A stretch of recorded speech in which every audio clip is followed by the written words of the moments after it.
భారతదేశం ఏదైతే అమెరికా నుంచి దిగుమతి చేసుకునే కార్లకి 100 నుంచి 105% దాకా ట్యాక్స్లు వేస్తుందని కడుపు రగిలిపోయినటువంటి ట్రంప్ భారతదేశం నుండి వాళ్ళ దేశానికి వెళ్ళేటటువంటి ఆటోమొబైల్స్ మీద 25% ట్యాక్స్ వేసాడు. టోటల్గా 26% ట్యాక్స్లు వేస్తున్నాడు.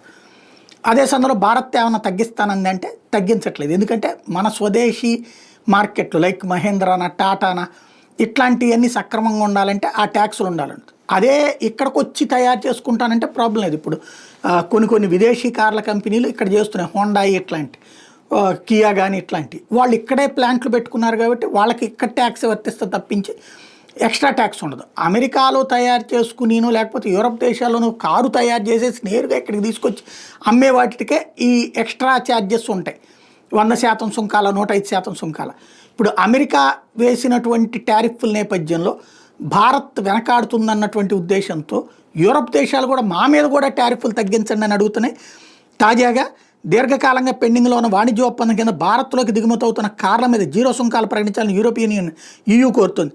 అయితే ఆ చర్చలకు ఒక ముగింపు ఇచ్చే లక్ష్యంతో మోడీ ప్రభుత్వం సైతం తన ప్రతిపాదన మరింత ఆకర్షణీయంగా మార్చేందుకు సంసిద్ధత ప్రకటిస్తోంది. ప్రస్తుతం యూరప్ దేశాలను దిగుమతి చేసుకున్న కార్ల మీద 100% ట్యాక్స్ వేస్తున్నాం మనం. దాని దశల వారీగా 10% తగ్గించేందుకు ప్రభుత్వం సిద్ధంగా ఉన్నట్టు ప్రభుత్వ ఉన్నతాధికారులు చెప్తున్నారు. దేశీయ పరిశ్రమను రక్షించడం కోసం దిగుమతి కార్ల మీద సుంకాన్ని కనీసం 30% కొనసాగించాలని పక్కన పరిశ్రమ వర్గాలు కోరుతున్నాయి. ప్రభుత్వం అందుకు భిన్నమైన వైఖరి మీద సమాలోచనలు జరుపుతున్నది. డొనాల్డ్ ట్రంప్ ప్రభుత్వం దిగుమతి సుంకాలు తగ్గించాలని ఒత్తిడి పెంచుతున్నటువంటి సమయంలో EU నుంచి కూడా ఇలాంటి తరహా ప్రతిపాదన అయితే వచ్చింది.